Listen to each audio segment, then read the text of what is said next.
Good morning, everybody. I hope everybody is well. Welcome to the Boost Special Edition. Hope you can see me. We are in Orlando, Florida at a Momentum conference. We figured, why waste a day? Let's continue doing the Boost no matter where we are. So thanks so much for tuning in, wherever you're looking, whether you're here with us live or any day of the week. It's an honor to be with you right now. We've been talking a lot last week, if you remember, about this idea of the wall. We get to the wall. Every one of us has that wall. And if you remember last time we had this conversation, we were talking about what happens when you get to your wall. Thank you for those that are appreciative of where we are. Just letting you know what's going on. I'm with, I kid you not, 35 of the best guys in the world. 2 days in Orlando. It's just awesome. It's perfect. And some of the guys, you can get a chance, for those who will stick on after 20 minutes. At 9:20, we're going to go to a little bit of a Q&A with the guys, with our live studio audience here. So behind you right now are some of the best guys I've ever seen. And we've been doing a lot of the work that we've been doing on the Boost together. And so if you're here with us after 9:20 today, you'll get to hear from some of the guys. We've been talking about this concept of the wall. What it's like to be at that wall. Every day there's a wall. If there's no wall, you're not living strong enough. The only people that don't have the wall, the people that are too busy watching other people at the wall to have the wall themselves. But if you remember what happens when we get to the wall, we think the wall is made of stone. And the energy that we have every day to go through the wall, as we go to that spot, our brain says to us, no, you can't.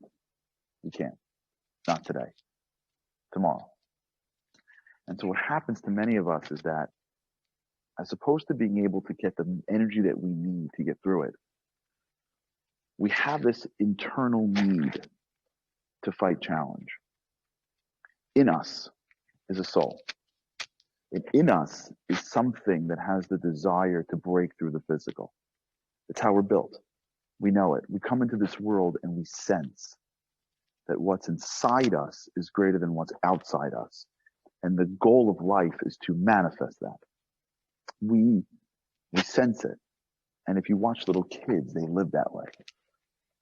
No one's got to tell a 3-year-old to try to have fun on the playground. No one's got to tell a 3-year-old to step up a drop. Usually we're telling 3-year-olds to calm down a drop. Usually when you see parents running after 2-year-olds, they're exhausted. No one really tells a 2-year-old to come on, maybe you should get off the couch a little bit, go outside and play with your friends. Usually when they're teenagers, we have that problem. But when they're little, because when they're young, they come into this world and they're raw souls.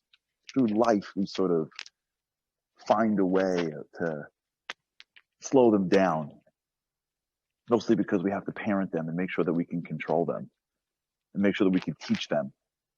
So through a process of conditioning the little kids to calm down, to sit down, to settle down, to get back here, get in the car. If you do it. So after a couple of years of these raw souls, ages 2 and 3, start taking over the whole world, if parents have their way, they would just sort of settle down and calm down. And after a while, we get conditioned that way. Hold on, let's fix this little sound. Hold on. This is going to me too. Does it sound better? A little bit. Sorry if this looks a little weird. It's okay, Andy? Okay. Andy says it's okay. For those of you who know, I get to see Andy live now, which is a huge gift. Usually Andy is the magic man behind the wall, and now he's 20 feet from me. But for those of you who remember raising your young children, or those of you who are actually raising young children, you see really the fight of the parent and the child as the fight of expansion versus contraction.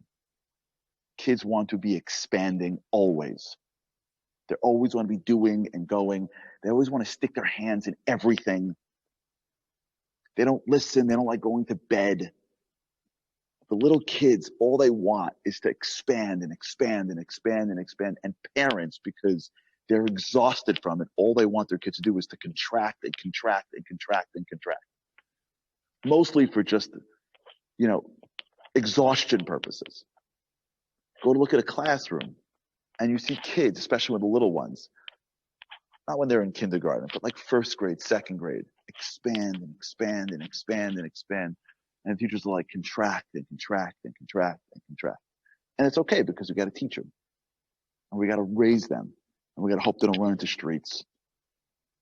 But if you really go down to the part where the soul comes into this world in the beginning of its life, and you look at it before it gets conditioned to be in this world, before the world conditions it, what you'll find is that what that little kid, who's all soul, his brain isn't even fully functional yet. He's just all soul in that body. What he or she knows intuitively is, let's go do something great. Expand. Let's work. Let's be more. Let's go to the wall. There's no wall for the little kids. The little kids don't have a wall. They wake up every morning and all they want to do is the wall. They live at that wall. It's us that slowly start the process of slowing them down, which is okay, but that's sort of the process. Because inside us is a soul, and what that soul wants more than anything in the world is to expand. It's to explore. It's to become more than I was yesterday.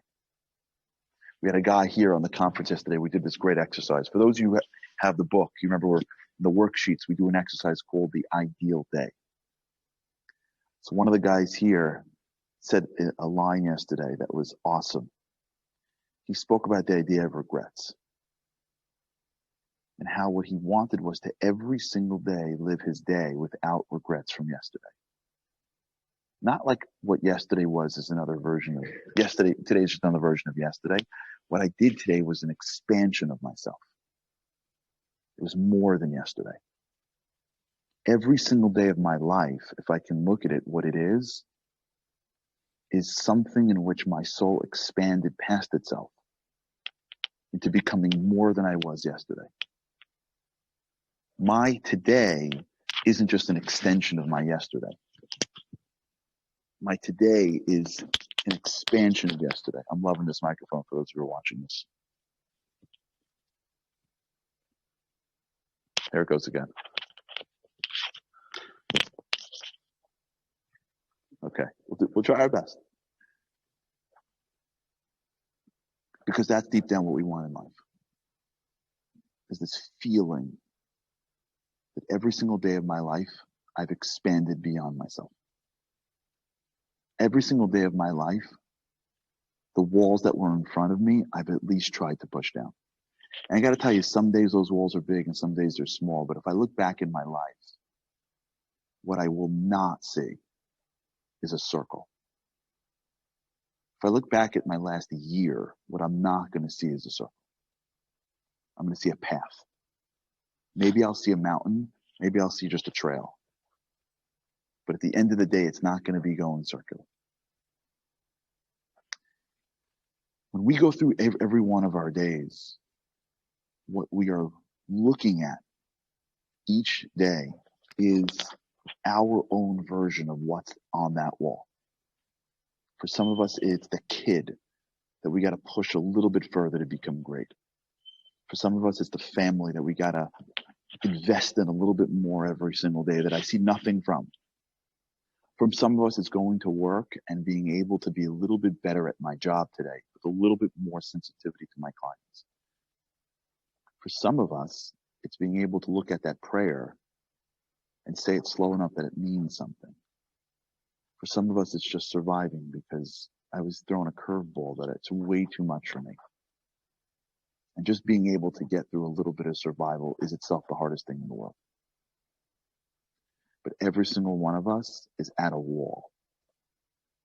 And what our soul wants more than anything in the world is for us to be able to break through the wall. And what society, in a way, wants for us more than anything in the world is to watch somebody else do it. It's to watch a story of somebody else breaking through their wall. It's to hear about something else. It's to see it on Netflix or to watch it on TV. Or to, instead of going through our wall, talk about how tonight we're going to watch the playoffs. And in the playoffs, we're going to see a team that had their own big, huge challenge, and maybe they'll overcome the 1 seed of the playoffs. And through watching my team fight to stay in the playoffs, I can feel this synthetic sense of, hey, I'm going through the wall. When in reality, they're going through the wall. So how do we do it? So this is what we've been talking about here on the conference. And it's complicated. And there's a lot to talk about. But the one thing we have to understand before we get into this world, because it's the wall that every single one of us lives on every single day. And some days the walls are tall and some days the walls are short. But if you're being honest with yourself, every single day there's a wall. And for those who get up early in the morning, every single morning when that alarm goes off, it's a wall. And the first thing you have to understand is that every single day we have the energy that we need to get through our walls. Our soul wants us to go forward. Our brain wants us to go backwards. Because remember, our brain is who you were. And who you were is comfortable. Your soul is who you're going to be. And the only way you get to who you want to be is uncomfortable. And the fight between comfort and uncomfort, comfort always takes precedent in your brain. So if you can think about your day every single morning and 50 times throughout your day, and you can break it down into one thing, what you're basically breaking it down into is, there's a wall in front of me, and my brain says backwards, and my soul says forward. 50 times a day. And at the end of the night, when you go to bed, the only question you got to ask yourself is how many walls went down. So yesterday we did this thing here in the trip. I'll share with you. To me, it was awesome. I hope the guys liked it as well. 920, we'll ask them maybe. I did this years ago, and it literally changed me. Years ago, I went to a conference, and I went there to speak, and I showed up in the middle of some big event. And the guy came up to me and says, come into the ballroom. We're doing this really cool thing. So I went to the ballroom, and this guy had these boards that he had. And he says to me, we're breaking boards. And I said, I'm not breaking boards. He goes, no, we're doing it. I'm like, I'm going to break my hand. I can't break boards. I'm good. I'm not a martial arts guy. I'm a lawyer. If I break my hand, I can't write. You can't write. You can't forget it. I'm out. So he goes, you're breaking boards. So I said, all right, fine, break a board.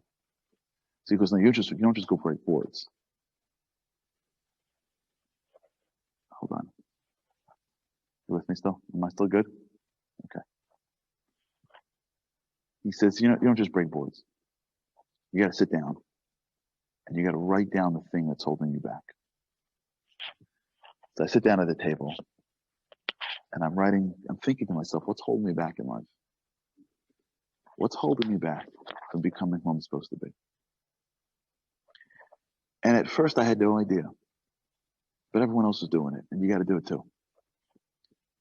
So after a couple of minutes, I really sat down and I realized that there was fear holding me back. Working in a law firm, I wanted everyone to think I was smart. I felt like I was stupid. I'm a regular dude from Brooklyn. God put me in the law school that I was in. Between me and you, I didn't belong there. Just God's good to me. God put me in the law firm that I was in. I didn't feel like I belonged there. The guys around me were super smart. Much smarter than me. Everyone around me, everywhere I can look in my law firm, was a magnitude smarter than me. And I really felt like the dumbest guy in the room. And whether or not the grades, who cares? It's about how you feel. And I always had this feeling in my firm when I was there that I just wasn't enough. And when you live in a life where you feel like you're not enough, you act that way, or you don't act that way. I'm sitting at this NCSY event, speaking to high school kids in this room by myself. And I'm looking at that board and he's like, what's holding you back? I'm like, nothing, I'm fine. And after a while, I write down on the board, I'm not smart enough. That's what's in my head. So when I'm in a room, I don't open my mouth. Or when I have a question on a deal, I don't ask the question. Or when I'm in the middle of something, I'm second guessing myself all the time. And I read it on the board, but I'm too tough to show anybody. So he puts the thing in front of me and he tells me, this rabbi who had since left NCSY, he says to me, I want to congratulate you. I said, for what? He says, just being able to articulate what's blocking you is 90% of the problem of the way there. Just being able to say to yourself, the reason why I can't get through that wall is because of some fear that I have, or something that's in my head, or some belief that is maybe something that you got because you spent, I don't know, 1st to 12th grade in the principal's office every single day. And maybe 1 or 2 teachers told me, you're not enough. Maybe 10 to 50, maybe 100 reminded me every single day that I wasn't enough. And of course, because when you're in high school, you're like, who cares? I hate school. But that stuff gets in after a while. Not even though you have parents that say you are. Stuff gets in. Teachers are powerful. And a bunch of my teachers didn't think I was enough. Which is okay, because I wasn't enough. But you're sitting in your career, and now you gotta perform. And you start to identify the things that get in your way. And you look at it on the board. Now you can start to figure out what's going on. You see, when you go up to the wall and you're not self-aware of why you're not going through it, you can't get through it. When you go up to the wall of your life and you don't realize the reason why you can't do the thing you want to do is because of some belief that's hanging out there that doesn't need to be there. And you're not able to articulate it. If you're not able to identify it, if you're not able to even take a shot at it, how do you know who to fight? How do you know what's holding you back? How do you know how to get around it? I'm playing football and I'm looking at a line and I can't identify that my threat from my sack is coming from the left. How do I know how to send it? How do I know how to protect myself? So every day I go up and I fall. And I forget that the most important thing in my life that I need is not capacity. The most important thing that in my life that I need is clarity. And I'll never forget, and we did this last night, is sitting in that room. Now I want you to picture it for a second. I'm like 10 years older than all these kids. And they brought me in as like the lawyer. And these are high school kids. I'm sitting in a big ballroom. And staring at me is a guy holding a board. And on the board it says, I'm not smart enough. And it hit me right then and there. That was my wall. And the guy whispers in my ear, and I want you to take every bit of your power. And even though you think you're going to break your hand, I want you to break right through it. To me, that's life. Life is hard when we don't think. Life is hard if we're not aware. Life is hard when you go through life and you run through it because you got to get somewhere when really you forget to put the address in Waze. Life is hard if you keep on hitting the wall and turning around, not knowing it's because you never took a second to be honest with yourself to say, the reason why I can't have this conversation, I can't make this phone call, I can't start this business, I can't do this thing, because I feel like I'm not enough. There are a lot of people that can't connect to God because they feel like God doesn't want to talk to them because somebody told them growing up that they're not spiritual or religious enough. I'm not blank enough is the reason why many people don't find the strength to break the wall that's in front of them. We'll talk about what happened tomorrow. We'll talk about what happened here last night, maybe tomorrow. But I want to leave you with this today, and then I'll go to the crowd. We have a studio audience here, which is amazing. So maybe we'll go to the studio audience that's here. You can hear the clapping. It's awesome. It's like a real studio. The Daily Boost is becoming real. I don't know, 300 episodes in, we're taking it up to the next level. Soon you're going to see us in New York City with the city behind us and, the cars walking by. Sometimes in life, wonderful people that tried their hardest, whispered things into your ears that led you to believe that you're not enough. Sometimes. Being aware of that is the first step in being able to break the board, which allows you to break the wall, which allows your soul to take you to where you belong. All right, we'll talk about this tomorrow. So for today, I want you to think about something. Just try this, just for a second. Think about this. If you hit a wall today that you don't go through, think for a second, if I'd have to write on a board or on the wall, why am I not going through it? What belief in my head is preventing me from going through that wall? What would I write down? Think about this. Tomorrow we'll be back in the regular, with God's help, everything should go well, we'll fly back. Tomorrow we'll be back in the regular studio. We'll talk about this again. We'll talk about this a lot. Just letting you know. We're not done just yet with this concept. But thanks so much for being here. And now for those who are leaving us now, have an incredible day and we'll see you tomorrow. And for those who are sticking around with us, let's go to a Q&A with our live studio audience that are right here. You see our amazing guys. Let's turn around to the guys. Okay, check this out. We're going Q&A. First time Daily Boost history. You guys are making history right here. Okay, let's do it. Q&A to the crowd. They didn't know they were getting a Q&A. Comments, questions, thoughts? Let's go to Ken. Yeah, just anything you want to share. You've been on the do. Yes.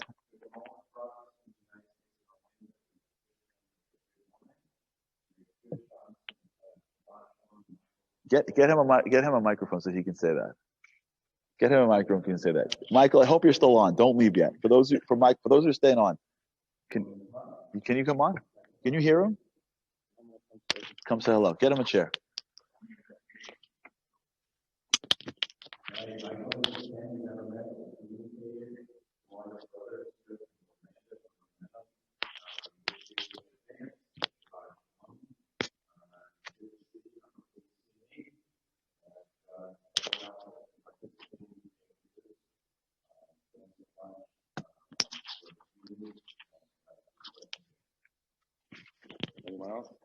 That's awesome. Michael from Germany. And for those that are here on the Boost every single day, you guys know Ken Winkler. Ken is the one who I always post whenever I make a sports reference, especially when I knock Atlanta. Ken is one of the greatest men in the world. OHIO. Do you got him? Can you see him? Okay. So last night was probably a question about faith, about belief, and you're very capable of reaching in, spontaneous, meaningful question. So we compliment you for that, but also I want to understand get these places so easily, but you seem to be very well read about it. And not unemotional, right? You provide things that inspire emotion, yet you're very well read about it. So me, sometimes now I get who's doing something. First group, but I'm not emotional. That's okay, he's a good guy, it's okay, but how do you delegate that you part of yourself, share that with others, inspire others, but do something you heal? So that's an awesome question. Unmute myself. Is that okay? Okay, the question that was asked is the ability to become emotional, but at the same time stay level-headed. So first of all, thank you for your kindness. It's all from God, whatever he puts in. I gotta tell you honestly, I cry like a baby. I'm the most emotional dude in the world. My family knows that, like, I'll come home one day and just break out into spontaneous cry. Sometimes I'll walk to like shul and see like a bird, help a bird out, and be like, I'll be blown. You know what I'm saying? I'm like the most. And for those guys that are on the trip with me, you know, I mean, every other day. I'll tell you what I always think about. I remember when I was in high school, I went my year in Israel, and high school, at least for me, in high school, guys crying over stuff that's meaningful was less celebrated. I don't know, like, you know, usually with a bunch of like guys, and I would always find myself uncomfortable that we'd be like at a moment And I'd be like tearing up. Now, I believe it comes from my Sephardi roots, and we're an emotional people. And I remember once my rabbi said to me, he says, never, never apologize for getting emotional, because tears are the window to your soul. If you really think about what crying is and what emotions are, as this rabbi explained to me, is in the moment of expansion, spiritual expansion, sometimes there's two types of tears, right? There's tears of despair, right? There's tears of pain. But if you notice, sometimes there's tears of joy. Like, what happens when you go to a wedding and you see like a couple walk down the aisle and you see that woman in the front, the mom, and the mom bursts into tears. She's not in pain. There's no, what happened to her?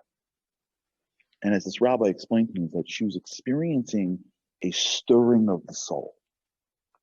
And sometimes when the soul stirs, the body can't handle it. And the windows of the soul is your tears. And sometimes emotion really is your soul stirs. And as a result, at a deep level, your body like can't process it. It can't handle it. And so for me, in the area of emotion and how you balance emotion, what has been helpful to me is the understanding that emotion is like breathing. It's the normal course of the spiritual breath. Just like the body needs to breathe in oxygen, soul needs to get a good tear out every once in a while. So many times I'm feeling the tearing coming up, and because I'm okay with it, it balances in my mind better. I let it, that to me almost feels normal, to have sort of the roller coaster of emotion. And if you're feeling that, it's because there's something special about you and right about you. In a world where sometimes we've deadened our spirituality, your spirituality is live and well. It's almost like if God forbid somebody's laying there and we're not sure if they're alive or not, and if they start poking them to see if there's going to get a movement from the body part, and there's movement, there's a sign of life. And when a person feels this emotional flow, it's a sign of real spiritual life. So the truth is, thank you for who you are. Great question. Yeah. 5 minute as a listener from the beginning, Charlie.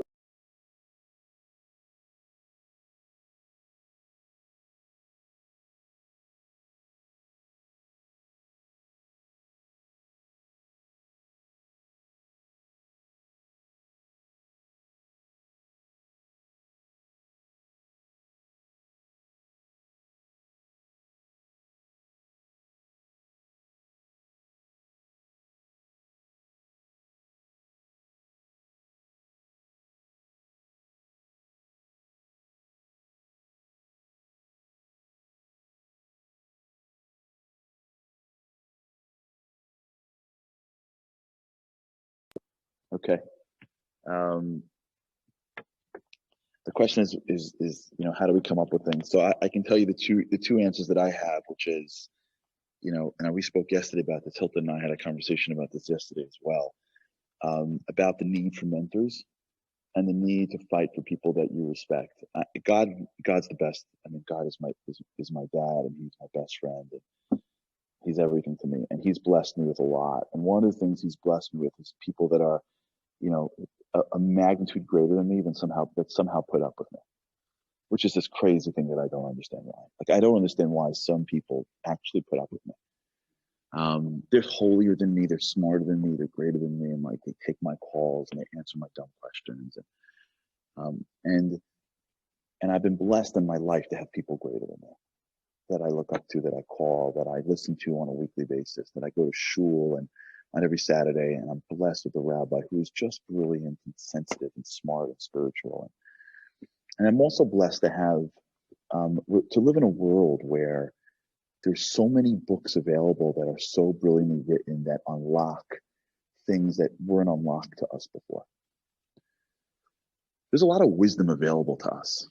today that was never available to our parents and grandparents. And it's available today. And the Torah is a sea of wisdom that is beyond what our minds can ever process.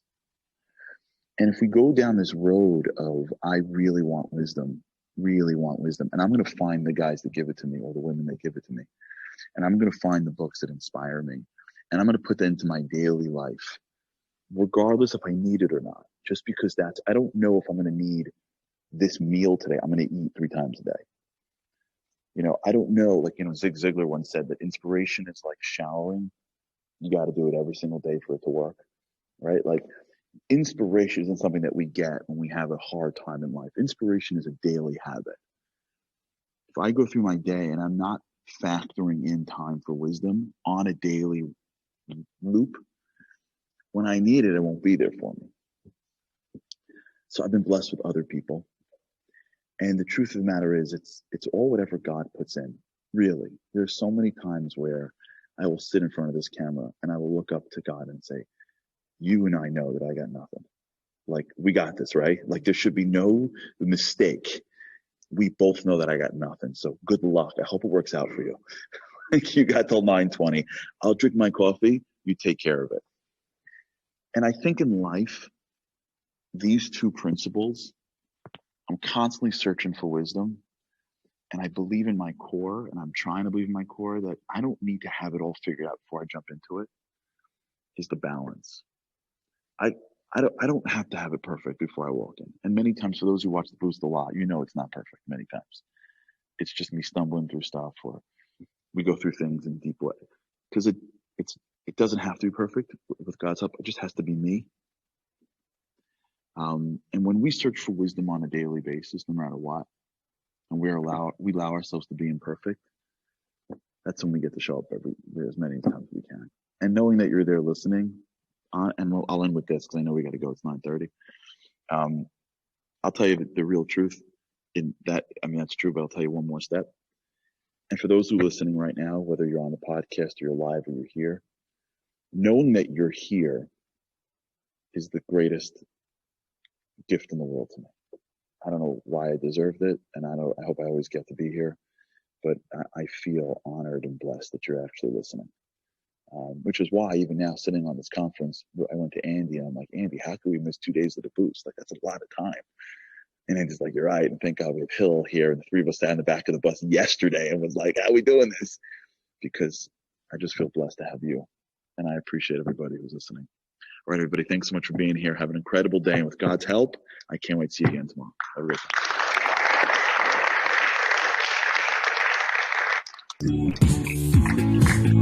day.